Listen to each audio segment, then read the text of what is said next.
Politics बहुत है इस फिल्म में, लेकिन आपने जामताड़ा जैसे उसमें भी काम किया है।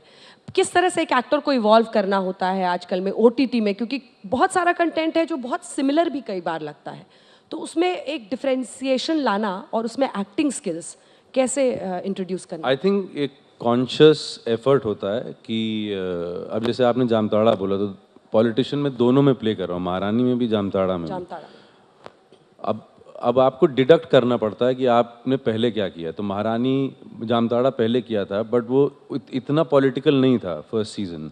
फिर महारानी बहुत ज़्यादा पॉलिटिकल था। It was actually completely relying on the politics.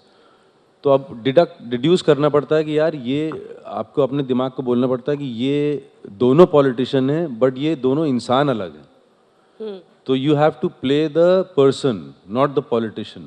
You know, the politician की कोई एक्टिंग नहीं होती है। वो जो इंसान पॉलिटिशियन है, उसको आपको निखारना, उसका कैरेक्टराइजेशन करना है। तो you have to keep that in mind. और एक बार वो समझ में आ जाता है तो इतना मुश्किल नहीं होता है। माफ़ कीजिएगा, आप हमें थोड़ा ना ज़्यादा ही हेल्दी लग रही हैं। ये आप फिल्म प्रोड्यूस भी आपने की, ऐसा सामना करना पड़ता है। और मतलब एक फिल्म इंडस्ट्री में एक बायस है, मतलब वो पूरा मेजरमेंट्स होता है। हम अब ये दुविधा भी है पूरे विश्व की कि बारबी का भी एक शेप होता है, और बारबी शेप में ही बच्चों को बचपन से सिखाया जाता है कि परफेक्ट होना है तो भूखे रहो, हंगर स्ट्राइक पे जाओ, डिनर मिस कर दो, ये मत खाओ वो मत खाओ, ऐसे रहोगी तभी तुम्हें सोसाइटी अप्रूव करेगा। आप उस बैरियर को ब्रेक कर रही हैं क्या? यार हाँ, कोशिश तो यही है, क्योंकि ये मैंने भी फेस किया है, हम सब ने फेस किया है आई थिंक। एंड खासकर लड़कियों ने नहीं, आई थिंक लड़के भी फेस करते हैं। आई थिंक कहीं ना कहीं एक सोच है, एक धारणा है कि एक पर्टिकुलर तरह की बॉडी ही एक्सेप्टेबल है या ब्यूटीफुल है, या कुछ लोग ही डिजर्व करते हैं कैमरे के सामने आना। जो मेरा कैरेक्टर है इस फिल्म में, राजश्री त्रिवेदी, वो स्पोर्ट्स प्रेजेंटर बनना चाहती है। वो जेन्युइनली बहुत पैशनेट है क्रिकेट को लेके, बट उसको बोला जाता है कि जैसे आप दिखते हो ना, आप जैसे लोग कैमरा के सामने आना डिजर्व नहीं करते हो, क्योंकि आप एक टाइप में फिट नहीं होते हो। एंड आई फील कि जब मैं, and not just I think entertainment, I think film industry बदनाम है इन चीज़ों को लेके, हर चीज़ पे, क्योंकि हमारे पास एक लेंस लगा दी जाती है। बट आप अपने अखबार उठा के देखिए, मैट्रिमोनियल ऐड जो है, सबको स्लिम फेयर लड़की चाहिए।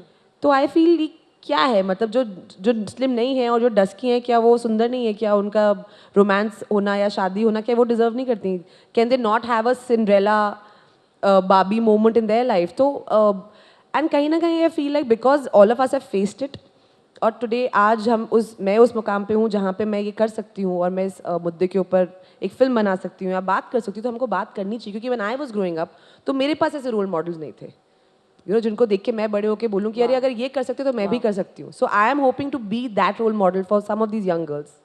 जो छोटे शहरों में, कानपुर से आपने वहाँ मुंबई तक का सफ़र तय किया है। अब I just being fair to you, मतलब क्या आपके भी कुछ अपने स्ट्रगल्स थे जो आपको फेस करने पड़े, कि ये तो ऐसा दिखता है, ये तो वैसा ही दिखता है? स्ट्रगल्स का आपके जेंडर से कोई लेना देना नहीं है। तो स्ट्रगल जो है वो, और मुझे एक्चुअली ऐसा लगता है कि अगर आपको कोई भी चीज़ आसानी से मिल गई तो फिर फ़ायदा क्या हुआ, मतलब वो तो फिर मिल ही गई। जैसे आपको लग रहा है कि मैं अभी किसी मुकाम पे पहुंच गया हूँ, मुझे एक्चुअली कुछ भी स्ट्रगल याद नहीं है अब, अगर मैं फ्रैंकली बोलूँ।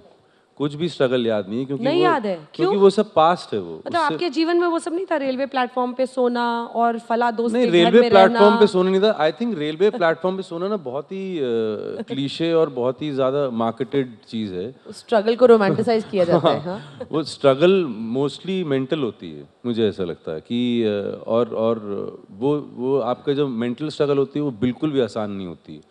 और उसमें हो सकता है कि आपके पिताजी के पास करोड़ों रुपए हों, लेकिन आप अपने पैरों पे नहीं खड़े हो पा रहे हैं। वो ऐसे भी लोग होते हैं। तो उनके लिए भी वो उतना ही स्ट्रगल भारी पड़ता है जितना कि किसी के पास, किसी के घर वाले के पास पैसा ना हो या कोई बैकग्राउंड ना हो उसका। तो मुझे नहीं लगता कि मॉनेटरीली या फिजिकली स्ट्रगल कुछ होती है, सब कुछ मेंटली होता है। और मुझे इनफैक्ट बिल्कुल याद नहीं अपनी स्ट्रगल, ना मैं याद रखना चाहता हूँ, ना मैं उसको रोमांटिसाइज करना चाहता हूँ, क्योंकि मुझे याद है सब कि क्या हुआ था, लेकिन उसका जो इफ़ेक्ट था उन दिनों में वैसा कुछ भी नहीं है अभी। आप कंफ्यूज कर रहे हैं। ये बताइए, छोटे शहरों के बच्चे सपने देखकर बॉलीवुड जाएं नहीं जाएं, एक्टिंग की सोचे तो नहीं सोचे, आप जाए ना। आप नजर उठा के देख लीजिए, सब छोटे शहरों के बच्चे ही बड़े शहरों में जाके कर रहे हैं सब कुछ। और क्या कहाँ, और कौन हमने कर तो रहा है? देखा वहाँ बड़े बड़ों के बच्चे भी बैठ के आराम से करते तो वो हैं। तो इतने से हैं, बड़े ही इतने हैं। ये ना, ये मैं एक यहाँ पे एक सेकंड, ये ना, ये मैं इसमें थोड़ा जंप इन करना चाहूंगी। अभी छोटे बड़े शहर की बात नहीं होती है, हुनर की बात होती है। देखिए, हुनर है आप में, अभी क्या हो जाएगा, आप मेरी फ्रेंड है, ठीक है, अब मैं अपने फ्रेंड को सपोर्ट करूंगी, करेक्ट, मेरे घर पे पार्टी होगी, मैं आपको बुलाऊंगी, we all like to hang out with people we like and we know, इसमें कोई दो राय नहीं है। हाँ, क्योंकि हम जो काम करते हो मुश्किल काम है, यू नो, तो we want to work with our friends, that's a very separate thing. And I feel opportunity मिलना, किसी से इंट्रोडक्शन करना, किसी के घर जाना, पार्टी में बुलाना, वो अलग बात होती है, बट एक्चुअली अल्टीमेटली जो मैटर करता है वो आपका टैलेंट और हार्डवर्क है, और वो आपसे कोई नहीं छीन सकता। Maybe the journey takes longer, but maybe then the longer journey में आपके रूट्स इतने डीप हो जाते हैं, फिर आपको कोई हिला नहीं सकता। Today some of the biggest stars in our industry are non industry kids, you know, whether it's Mr. Shah Rukh Khan, Mr. Akshay Kumar, they've not come from very wealthy backgrounds, you know, तो I think उससे inspiration लेना चाहिए। और Actually, most of them.